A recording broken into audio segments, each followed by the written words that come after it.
L'Esprit du Seigneur est là. Vous n'avez donc rien à craindre. Que le Seigneur soit béni. Que le Seigneur soit béni. Je suis heureux d'être là, devant le Seigneur, avec la conscience de la présence de son Esprit Saint. Et pour qu'il nous parle encore de la plénitude du Saint-Esprit.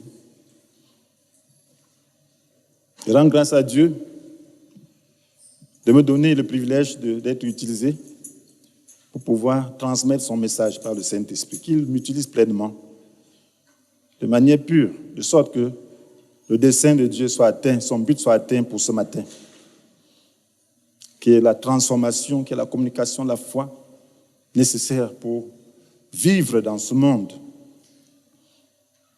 comme si nous étions au ciel, pour pouvoir manifester le règne du Seigneur sur la terre. Nous sommes donc à la 10e édition du culte du Saint-Esprit. Et le Seigneur voudrait que nous comprenions que nous sommes mauvais de nature et que seul l'Esprit de Dieu nous procure le nouveau cœur promis en Christ quand nous sommes vraiment engagés à l'obtenir. Nous sommes mauvais de nature. Je rends grâce au Seigneur pour son Esprit Saint parce que lui seul peut nous procurer le nouveau cœur que Dieu a promis en Christ. Si quelqu'un pense qu'il n'est pas mauvais de nature, c'est qu'il n'est pas honnête. L'homme est foncièrement mauvais. Et je rends grâce au Seigneur pour son Esprit Saint qui nous permet de vivre. Je rends grâce au Seigneur pour le Seigneur Jésus parce que c'est son œuvre qui permet à ce que le Saint-Esprit nous soit donné. Et le Seigneur est sur le point d'arriver. Il a besoin de notre transformation, il a besoin d'atteindre son dessein dans nos cœurs. Voilà la raison pour laquelle il nous parle toujours de la plénitude du Saint-Esprit, parce que sans lui, nous ne pouvons rien. Et il est facile d'oublier que ce n'est ni par la force ni par la puissance, mais c'est par son esprit. Nous devons vivre continuellement, étant dépendants de son Esprit Saint. Avant la création actuelle, lorsque nous disons le livre de Genèse, au chapitre 1, on dit au commencement, Dieu créa le ciel et la terre. Or, la terre était alors informe et vide. Les ténèbres couvraient l'abîme et l'Esprit de Dieu planait au-dessus des eaux. On dit l'Esprit de Dieu planait au-dessus des eaux. La terre était comme dans un chaos. C'était recouvert de ténèbres, était recouvert de ténèbres. Et l'eau submerger la terre. Ce qui est important ici, c'est que l'Esprit de Dieu planait au-dessus des eaux. Pour faire quoi? Pour attendre l'ordre que Dieu donnerait pour faire émerger toutes les bonnes choses que nous avons vues, que nous voyons sur la terre. C'est l'Esprit de Dieu qui manifestait toutes ces choses. À la déclaration de la parole de Dieu, alors ces choses émergeaient par la puissance du Saint-Esprit qui planait au-dessus de ce chaos. La terre était submergée par les eaux et les ténèbres recouvraient toute la terre. Il n'y avait rien d'organisé. Tout était dans la confusion. Mais lorsque Dieu dit que la lumière soit, la lumière fut. La première action de Dieu, la première action de la création, c'était la lumière. C'est la lumière importante. Et ceci est symbolique. Lorsque la lumière est venue, les choses ont commencé à changer. Et la Bible nous dit que Jésus est la lumière du monde. C'est ce que la Bible nous dit dans Jean chapitre 1. Oui, que Jésus est la lumière du monde. Au verset 4, en lui résidait la vie. Et cette vie était la lumière des hommes. Certains pourtant l'ont accueilli. Ils ont cru en lui. À tous ceux-là, il a accordé le privilège de devenir enfant de Dieu. Ça, c'est le verset 4 et 12. Donc, en lui résidait la vie, en Jésus. Et cette vie était la lumière des hommes. La première action de l'Esprit dans le cœur d'un homme, c'est la lumière. Pour qu'on puisse connaître Dieu, pour qu'on puisse avoir la transformation, il faut accepter la lumière. C'est la première chose que Dieu a fait lorsqu'il a créé ce monde. C'était ténébreux. Nos cœurs sont ténébreux, c'est ce que la Bible nous dit. Dans Jérémie 17, verset 9, que le cœur est tortueux plus que toute autre chose. Il est incurable, qui peut le connaître? Donc le cœur est ténébreux. La première action que Dieu fait dans nos cœurs, c'est la lumière. Lorsqu'on accepte la lumière de la parole de Dieu, alors on a commencé à connaître la transformation. Parce que la lumière chasse les ténèbres. On commence à voir sa nature telle qu'elle est. Et là, la suite peut suivre. Vous voyez? De même que l'Esprit de Dieu plane au-dessus des eaux pour attendre l'ordre, de même l'Esprit de Dieu doit remplir nos cœurs, doit remplir nos vies pour pouvoir façonner toutes les bonnes choses que Dieu a prévues pour nous, pour pouvoir organiser de manière harmonieuse notre cœur. L'Esprit de Dieu doit nous submerger pour que la parole de Dieu puisse avoir un effet. C'est l'Esprit de Dieu qui accomplit tout en nous. Et il faut donc que sa présence soit effective. Il fallait l'Esprit de Dieu pour que la parole de Dieu puisse manifester les ordres divins. Il faut l'Esprit de Dieu pour que la parole de Dieu en toi puisse manifester les bonnes choses que Dieu promet. C'est la raison pour laquelle tu as besoin de comprendre le processus aujourd'hui. Et commencer donc à manifester la gloire de Dieu dans ton cœur. Parce que la Bible nous dit, selon la promesse d'Ézéchiel 36, verset 25 à 27, la Bible dit que je répandrai sur vous, c'est Dieu qui le dit, promettant cela aux Juifs qui étaient dans un contexte où l'Esprit n'était pas encore donné. On ne pouvait pas attendre d'un cœur nouveau. Il fallait seulement donner les lois, comme les lois de la République, pour les garder. Mais il leur promet que je répandrai sur vous une eau pure, Ézéchiel 36, verset 25. Afin que vous deveniez purs, je vous purifierai tous vos souillures, tous vos idoles. Je vous donnerai un cœur nouveau et je mettrai en vous un esprit nouveau. J'enlèverai de votre être votre cœur dur comme la pierre et je vous donnerai un cœur de chair. Je mettrai mon propre esprit en vous et je ferai de vous des gens qui vivent selon mes lois et qui obéissent à mes commandements pour les appliquer. Je ferai. C'est l'esprit. C'est l'esprit. Sans l'esprit, nous ne pouvons rien. Lorsqu'on ignore l'esprit, on devient juste hypocrite, on devient juste religieux. On ne peut pas faire un progrès notable et quantifié. Lorsque tu commences à marcher avec l'esprit, tu peux évaluer le progrès que tu fais. Tu peux commencer à comprendre que quelque chose se passe dans ton cœur. Tu peux commencer à comprendre que Dieu agit avec toi. Et c'est ce que Dieu voudrait qu'on fasse. Il voudrait que tu puisses commencer à noter le progrès que tu fais dans ton cœur. Parce que Dieu veut circoncire nos cœurs. L'opération de l'esprit dans nos cœurs est appelée circoncision. La circoncision spirituelle. Voilà le symbole que le Seigneur veut utiliser pour nous parler de l'opération de l'esprit. Dans ce contexte de 10e édition de culte de plénitude. Donc nous allons donc comprendre ce que c'est que la circoncision du cœur. Et nous allons en parler et voir quelques exemples et parler aussi du fruit qui en découle. Lorsque ton cœur est circoncis, quel est le fruit? Donc nous parlons de la circoncision du cœur. Ensuite, nous allons voir quelques exemples et parler du fruit. La circoncision, chez les Juifs, est une alliance que Dieu avait conclue avec Abraham. Parce que toute l'ancienne alliance est la préparation de la nouvelle. Donc, quand Dieu a conclu une alliance de circoncision, c'était en vue de la véritable circoncision qui est celle du Christ. Il a conclu une alliance avec Abraham pour qu'on puisse comprendre à travers les images ce que Dieu veut faire. Alors, Abraham avait déjà fait 24 ans d'attente de l'enfant de la promesse. Il a attendu Isaac pendant 24 ans. Là, c'est Genèse chapitre 17. Et il a eu Ismaël, 13 ans auparavant. Mais qu'est-ce que Dieu lui dit lorsqu'il arrive? Il lui dit qu'il veut conclure une alliance avec lui. Et cette alliance est spéciale. Dieu a promis à Abraham d'être le père d'une grande nation et de multitude. Mais ici, il met la précision sur la nature de cette alliance, qui est la multiplication. Dans Genèse 17, c'est ce que le Seigneur lui dit.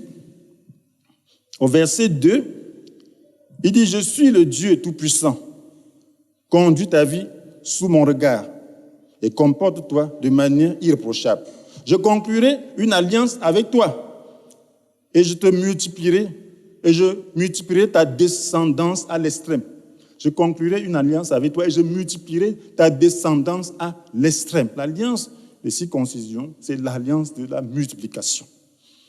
Dieu dit à Abraham, je conclus cette alliance. Cette alliance est laquelle? Il a dit, cette alliance, c'était le verset 12 à 14. Il dit, au verset 12 à 14, de génération en génération, tout garçon devra être circoncis à l'âge de 8 jours. Cela s'applique aussi à tout garçon né dans ta maison et aux étrangers qui auront été achetés comme esclaves et qui ne sont pas de ta descendance. Tous, sans exception, seront circoncis, qu'ils soient nés dans ta maison ou acquis à prix d'argent. Ainsi, le signe de mon alliance sera gravé dans votre chair. C'est là une alliance à perpétuité. Celui qui n'aura pas été circoncis sera retranché de son peuple, parce qu'il n'aura pas respecté les clauses de mon alliance. Pourquoi cette circoncision est si importante, si bien que si quelqu'un n'était pas circoncis, il ne faisait plus partie du peuple de Dieu. Voilà pourquoi les Juifs sont les circoncis, on les appelait dans le Nouveau Testament les circoncis. On appelle les païens les incirconcis, parce qu'ils n'étaient pas dans cette alliance. Tous ceux-là qui voulaient devenir juifs ou faire partie du culte de Dieu devaient se faire circoncis. Aucun incirconcis ne pouvait entrer dans le temple de Dieu. Les incirconcis étaient éloignés du peuple de Dieu. Alors ceci veut dire quelque chose de très important. Ceci est un symbole très important. À cette occasion, Dieu a changé le nom d'Abraham. Il s'appelait Abram. Vous voyez, il a changé son nom. Et il dit au verset 5, « Désormais, ton nom ne sera plus Abram, Père éminent. » Abram veut dire Père éminent.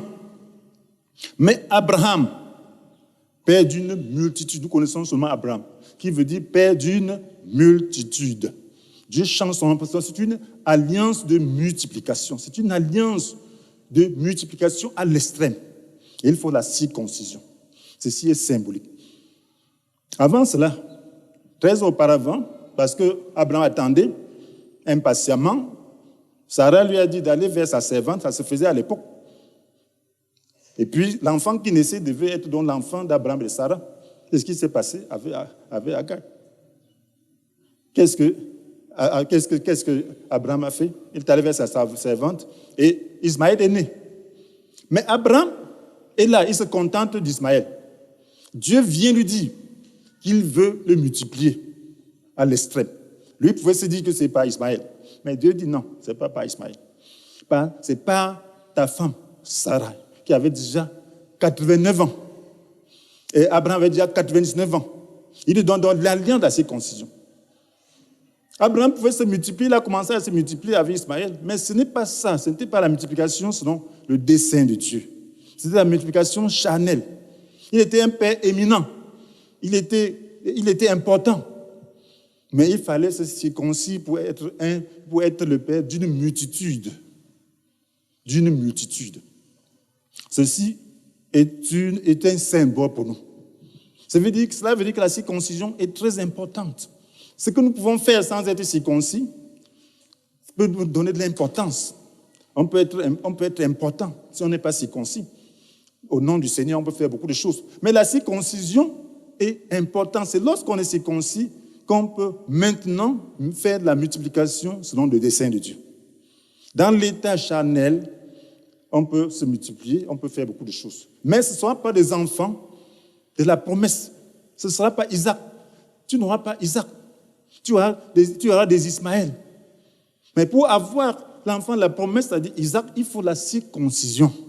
C'est après être circoncis qu'Abraham a pu donner naissance à Isaac. L'année qui est arrivée, Dieu a donc donné Isaac. La suite, c'est qu'après la circoncision, c'est là qu'Isaac est né. Isaac a été circoncis au 8e jour, donc il a été fait et conçu selon les promesses du Seigneur, selon le dessein de Dieu. C'est à cette occasion qu'Ismaël lui-même a été circoncis pour faire partie. Donc ceci est très significatif, mes frères et sœurs. Qu'est-ce que la circoncision? Puisqu'elle est si importante, qui est telle que si quelqu'un n'est pas circoncis, il ne fait plus partie du peuple de Dieu. La Bible nous dit dans Romains chapitre 2, verset 29, « Et la vraie circoncision est celle que l'Esprit opère dans le cœur, et non celle que l'on pratique en obéissant à la lettre de la loi. » Donc, la circoncision, la vraie, c'est celle que l'Esprit opère dans le cœur. Vous voyez que c'est l'Esprit qui opère. Le cœur du croyant doit être circoncis. Si ton cœur n'est pas circoncis, tu peux faire des choses avec des dons. Tu peux faire beaucoup de choses. Tu peux être important, tu peux être un peu éminent, mais tu ne seras pas le cœur d'une multitude selon le dessein de Dieu. Tu vas produire des Ismaël, mais tu ne feras pas les enfants de la promesse. Tu ne feras pas les gens qui ressemblent à Christ. Parce que Isaac est le précurseur de Christ. Isaac est comme un symbole de Christ. Parce que Abraham est comme Dieu le Père. Il a offert Isaac. Dieu lui a dit d'offrir Isaac pour représenter la douleur qu'on peut avoir à offrir son fils unique. Et Isaac est donc comme Jésus. Donc, voilà pourquoi, si tu n'étais pas circoncis de cœur, tu ne pourras pas te reproduire et avoir des gens qui ressemblent à Christ. Voilà pourquoi la circoncision est très importante. La Bible nous dit encore dans Colossiens 2, verset 11, « C'est aussi dans l'union avec lui que vous avez été circoncis, non d'une circoncision opérée par les hommes, mais de la circoncision que demande le Christ, et qui consiste à être dépouillé de ce qui fait l'homme livré à lui-même. » La circoncision de Christ consiste à être dépouillé de ce qui fait l'homme livré à lui-même. Et vous savez ce que c'est que l'homme livré à lui-même. Dans la version seconde, on parle de la chair. Donc il faut être circoncis de la chair, cette chair que nous portons. Vous savez, la nature humaine est tellement mauvaise, comme je l'ai dit tantôt. Le cœur est mauvais, méchant, tortueux. Voilà la nature. Tout le monde naît avec un tel cœur. Mais Jésus est venu pour être la solution. Il est venu pour que le péché, pour que la chair, pour que l'homme livré à lui-même soit jugé. Dieu a jugé l'homme livré à lui-même à la croix en Jésus-Christ. Dieu a jugé l'homme livré à lui-même avec ses passions et ses désirs, avec le péché en Jésus. Et lorsque tu acceptes donc le sacrifice de Jésus, lorsque tu acceptes de t'identifier à l'œuvre de la croix en Jésus, ça veut dire que tu acceptes d'être circoncis. Tu veux être dépouillé de ce qui fait l'homme livré à lui-même. Tu acceptes le jugement de Dieu sur le péché. Tu acceptes le jugement de Dieu sur la mauvaise nature en toi, sur la corruption de ton cœur. Tu acceptes le mouvement de Dieu sur ton mauvais caractère. Tu acceptes le mouvement de Dieu, le jugement de Dieu sur ton corps corrompu par le péché, par des pulsions désordonnées. Tu acceptes le jugement de Dieu sur le péché en toi. Lorsque tu acceptes ce jugement, ça veut dire que tu es circoncis. Lorsque tu acceptes le jugement, ça veut dire que tu acceptes la circoncision. Et maintenant, l'Esprit va maintenant opérer. Parce que tu vas coopérer instamment. Tu vas demander instamment à l'Esprit d'œuvrer dans ton cœur. Tu auras soif. Nous avons chanté tout à l'heure que nous avons soif. On veut Dieu dans le corps, dans les pensées. On le veut dans son âme. On le veut partout. Ça veut dire qu'on veut que le péché soit jugé. Parce que l'homme a été corrompu dans sa nature. Et cette œuvre est une œuvre de toute la vie. Lorsque tu te disposes, il y a le péché qui est jugé. C'est jugé. Tu ne vis plus selon le péché. Ça veut dire que tu ne veux plus pécher. Donc, ta nature pécheresse en toi est jugée. C'est pour cela que la Bible nous dit dans Galates chapitre 5, verset 24, que ceux qui appartiennent à Jésus-Christ ont crucifié l'homme livré à lui-même avec ses passions et ses désirs. Ça veut dire que tu as accepté d'être crucifié avec tes passions et tes désirs. Pour que maintenant le Saint-Esprit opère. Dans 1 Pierre 2, verset 24, la Bible dit, il a pris sur nous nos péchés, il les a portés dans son corps à la croix, afin qu'étant mort pour le péché, nous menions une vie juste. Donc tu acceptes de mourir pour le péché. C'est ça la circoncision. Tu te débarrasses de cette vieille nature du péché. Le péché devient ton ennemi. Avant, le péché était ton ami.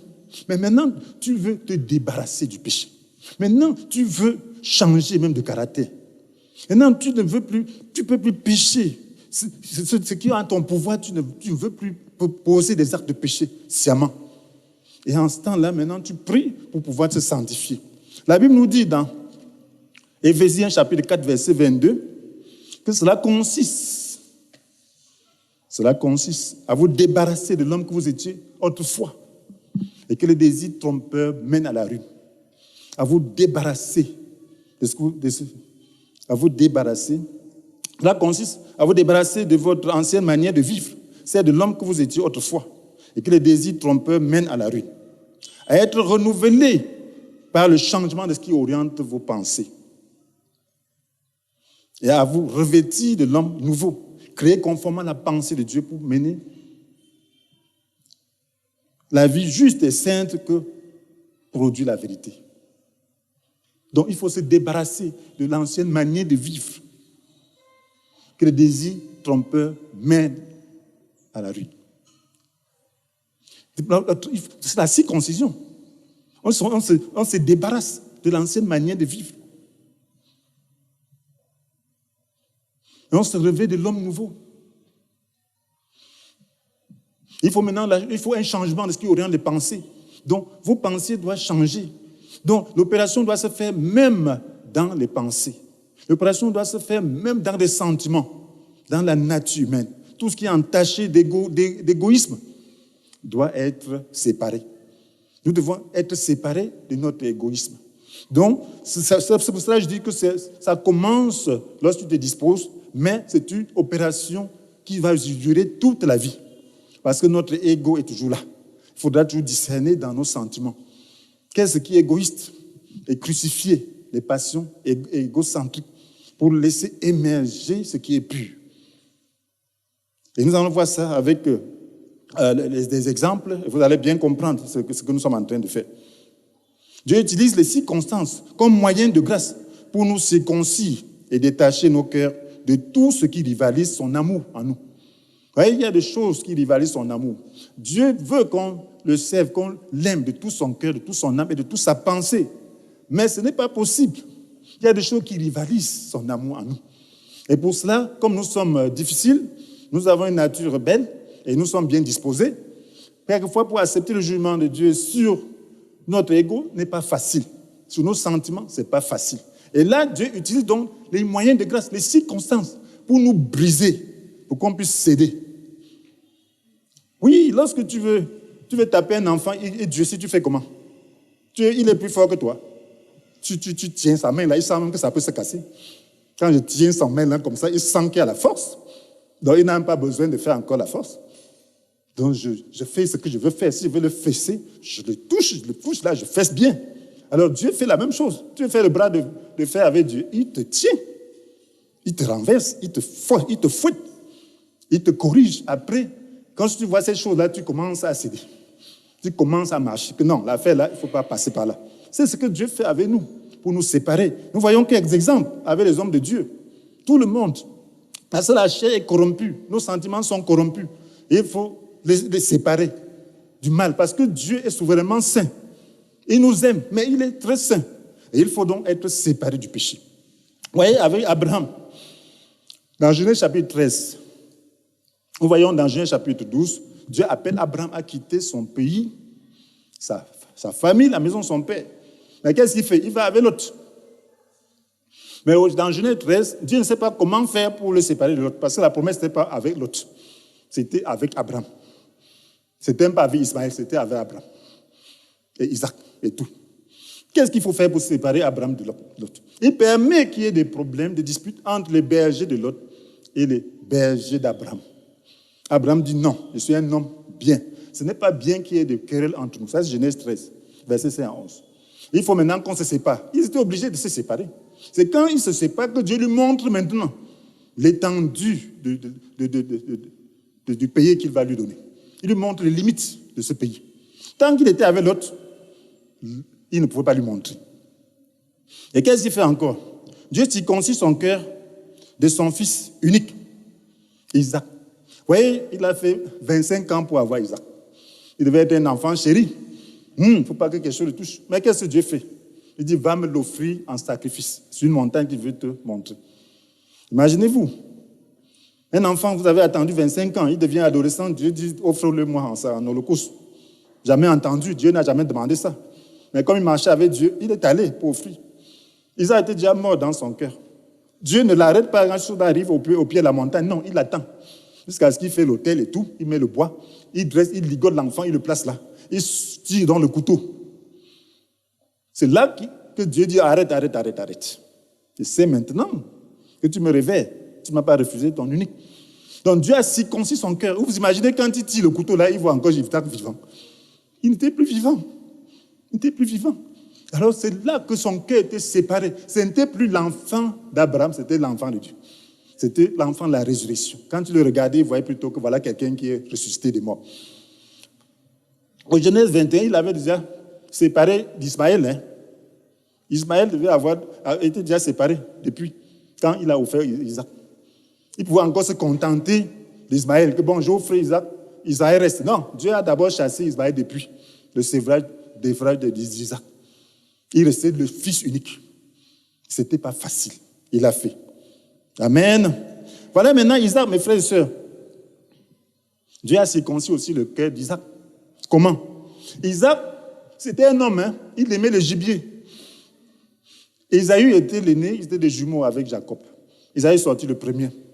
Ésaü était vaillant, il avait le talent de chasseur. Il lui rapportait le gibier, il mangeait, il était content. Donc il avait de l'affection pour Ésaü, plus que pour Jacob. Mais Jacob, lui, il restait à la maison. Il devait bien faire la cuisine. Alors, sa mère, Rebecca, avait de l'affection pour Jacob. Donc, imaginez maintenant le conflit. Mais à leur naissance, Dieu avait promis que c'est Jacob qui allait faire, qui devait suivre, qui devait accomplir la promesse faite à Abraham. Isaac n'a pas entendu. Rebecca savait, Isaac savait. Mais il était corrompu. Il dit non. La bénédiction, c'est à Ésaü. Ça, c'est la chair. Amen. Ce qu'on appelle la chair. Parce qu'il mange le gibier, il est content. Maintenant, il ne peut plus faire la volonté de Dieu. Il ne peut plus faire la volonté de Dieu. Dieu, il ne comprend pas. Qu'est-ce que Dieu fait? Et Rebecca aussi avait de l'affection pour Jacob. Donc, il était aussi charnel. Quand Isaac promet de bénir Ésaü, il envoie la chasse qui vient faire un mets qu'il aime bien avant de le bénir. Sa mère entend. Qu'est-ce qu'elle fait? Elle utilise les moyens charnels. Parce qu'elle était attachée. Elle trompe donc Isaac. Et la bénédiction revient à Jacob de manière frauduleuse. Donc, qu'est-ce que Jacob fait? Il prend un cabri et puis il se déguise à Ésaü. Il fait le mets. Son père mange. Quand Ésaü revient, il a déjà donné la bénédiction à Jacob. Sous l'instigation de sa mère, Rebecca. Amen. C'était la volonté de Dieu, mais en utilisant les moyens charnels à cause de l'affection. Elle n'a pas besoin d'avoir peur de la volonté de Dieu. Et si elle avait entendu, elle devait seulement rappeler ça à son mari. Que sache que Dieu a dit ceci. Et prier. Et renoncer. Mais comme elle était attachée, elle a utilisé des moyens qui n'étaient pas bons. Et pour cette raison, elle a aussi souffert. Jacob a été envoyé. Il était obligé d'être envoyé chez leur parenté là-bas. Et Rebecca ne l'a plus jamais vu. Donc, c'est le cœur était circoncis à cause de sa manière de faire. Donc, Dieu a utilisé le moyen de grâce. Il était obligé de circoncire leur cœur. Amen. Nous sommes en train de lire la Bible. Et nous savons que vous lisez la Bible. Ça, c'est Genèse 28. Jacob lui-même, Dieu a circoncis son cœur. Jacob était faible. Il avait une faiblesse pour les belles femmes. Amen. Dès qu'il voit Rachel, ah, voilà, celle-là que je veux aimer. Seulement à cause de sa beauté extérieure. Il ne regarde pas la beauté intérieure.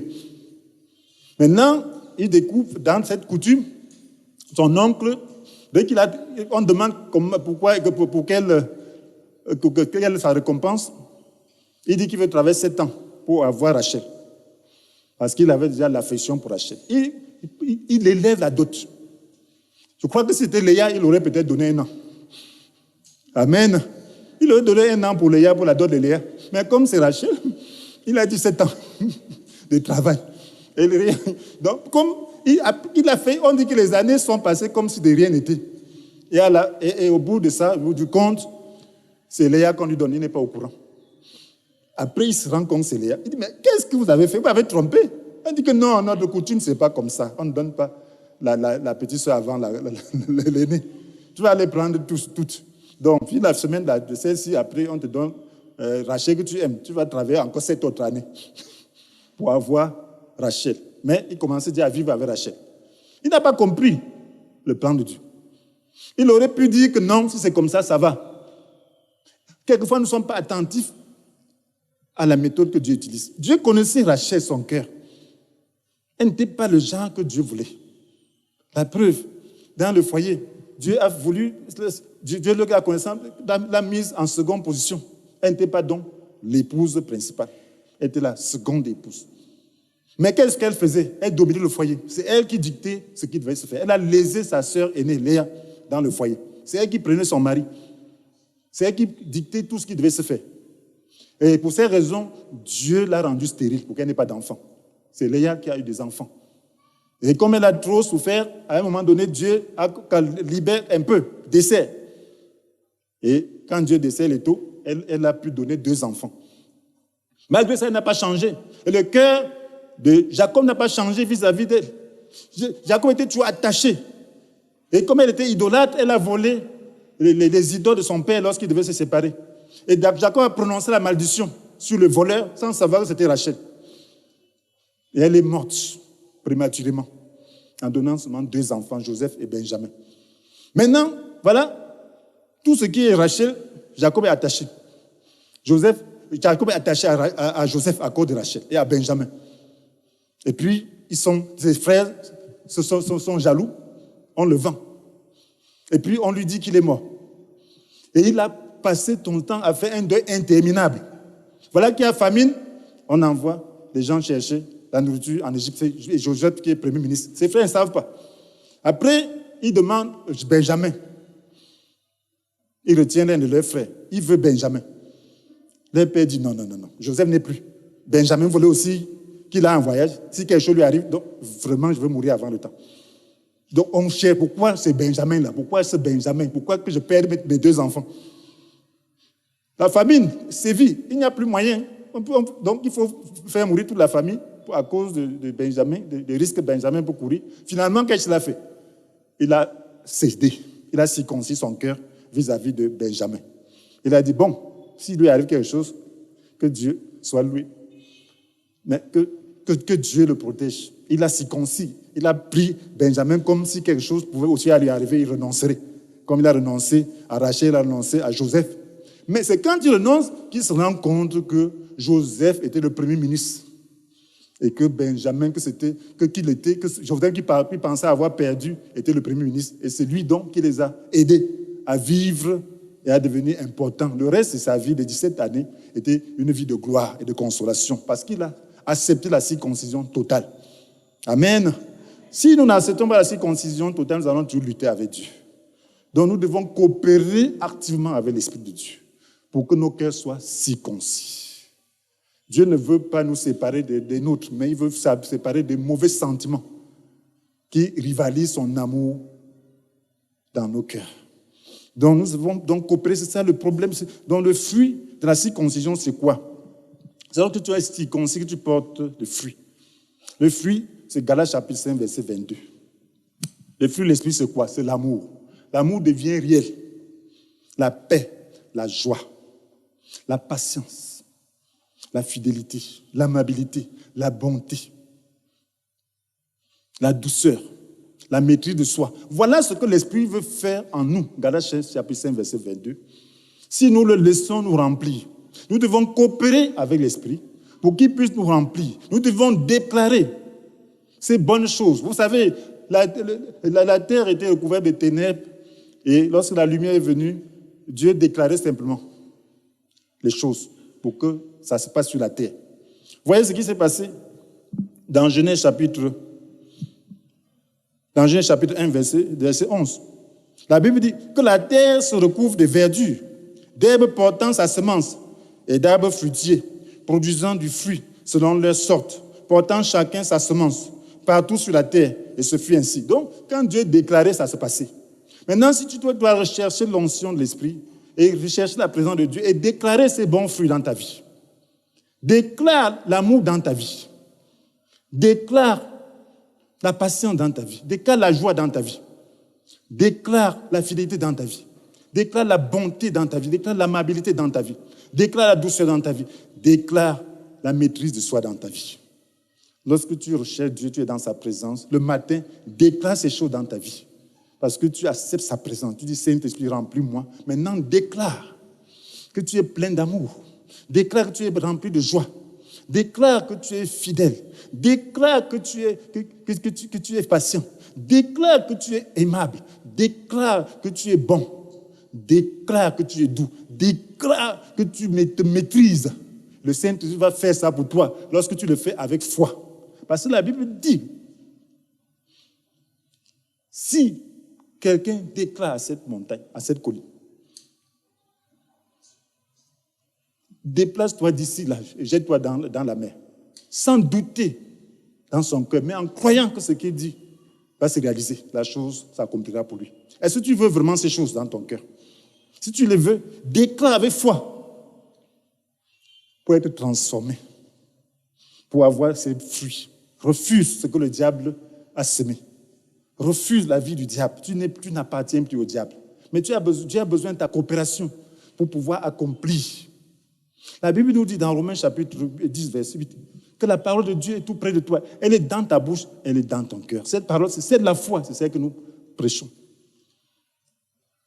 Si tu déclares de ta bouche que Jésus-Christ est Seigneur, et si dans ton cœur tu crois que Dieu l'a ressuscité des morts, tu seras sauvé. Car celui qui croit dans son cœur, Dieu le déclare juste, mais celui qui l'affirme de sa bouche, Dieu le sauve. Donc il faut affirmer. Amen. Ne crois pas seulement, affirme. Déclare. Maintenant, je déclare l'amour dans ta vie. Je déclare la paix dans ta vie. Je déclare la joie dans ta vie. Je déclare la patience dans ta vie. Je déclare la fidélité dans ta vie. Je déclare l'amabilité dans ta vie. Je déclare la bonté dans ta vie. Je déclare la douceur dans ta vie. Je déclare la maîtrise de soi dans ta vie. Alléluia. Alléluia. Pour que la gloire de Dieu se manifeste, pour que tu puisses voir la vie de résurrection comme Jacob a vu. Lorsque la chair s'en va, lorsque les bonnes choses se manifestent, alors tout aussi autour de toi est transformé. Tu commences à voir la gloire de Dieu, tu commences à vivre le règne du Seigneur ici-bas. Refuse les mauvaises choses, refuse l'impatience, refuse la haine, refuse toutes ces choses en s'aimant le bien par ta parole. Alléluia. Refuse d'entendre ce qui va encore créer la mauvaise nature en toi, parce que ce n'est pas à ton avantage. Lorsque tu es séparé de la chair, ne cherche pas à ressemer à travers ce que tu vois, à travers ce que tu sens, ce que tu entends et à travers ce que tu dis. Refuse cela. Amen. Et toi qui n'as pas encore reçu le Christ, veux-tu le recevoir dans ton cœur en acceptant le jugement de Dieu sur le péché afin d'en être délivré? Alors prie avec moi. Tu vas dire, Seigneur Jésus, je reconnais que mon cœur est tout mauvais. Mais je voudrais changer par la puissance de ton esprit. J'accepte de renoncer au mal et de coopérer avec ton esprit. Je te reçois dans mon cœur comme mon Sauveur et mon Seigneur. Amen. Que le Seigneur soit glorifié. Amen.